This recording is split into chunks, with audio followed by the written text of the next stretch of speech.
Take your CJ7 all the way to 11. Jeepin' with Cool Guy.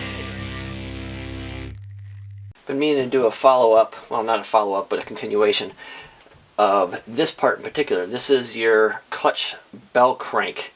This sits right outside. It mounts on the firewall.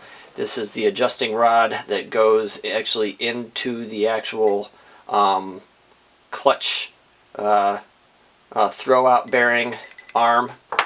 And this is the piece that goes up to the actual clutch pedal.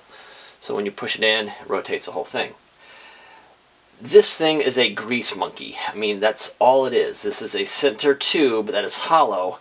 It is just full of grease. So I've actually cleaned it up a little bit, but wow, this thing is nasty when you first start.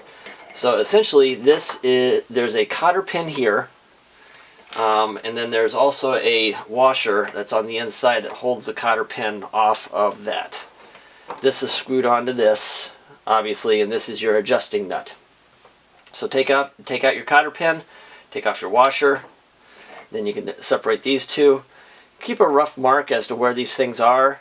I hot oil treated this thing, so that's why the coloration is the way it is. I'm going to powder coat this whole thing, so that's what I'm prepping for. But essentially, I want to show you how to take it apart.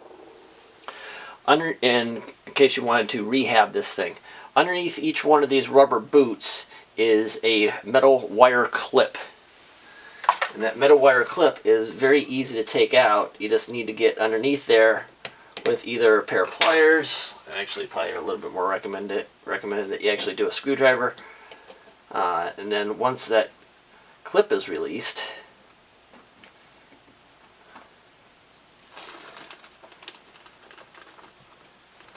just like that, actually the end of this is broken off. Then you can take out this whole sleeve. And then there's the rubber boot on the end of this. You have your plastic pivot point so that this can rotate, but you can see mine's already broken through. So that's why I'm replacing all these pieces. You do the same thing for this side, exact same configuration. The boots are slightly different in size, but from what I can tell, the actual pivot points are the exact same. But this whole thing there, all the way through into there, is just full of grease. So you could take a bolt, put a washer on the end of it and a nut, and then once you've taken this thing whole apart, just push the grease all the way out and then refill this thing. But this thing is just downright nasty when you first do it. Degreasing this thing is a whole different story. But I wanted to show you how this is all put together so that you can rebuild your bell crank arm the same way that I'm going to. I'm eventually going to sand all this stuff down, powder coat it, and beautify it. So there you go.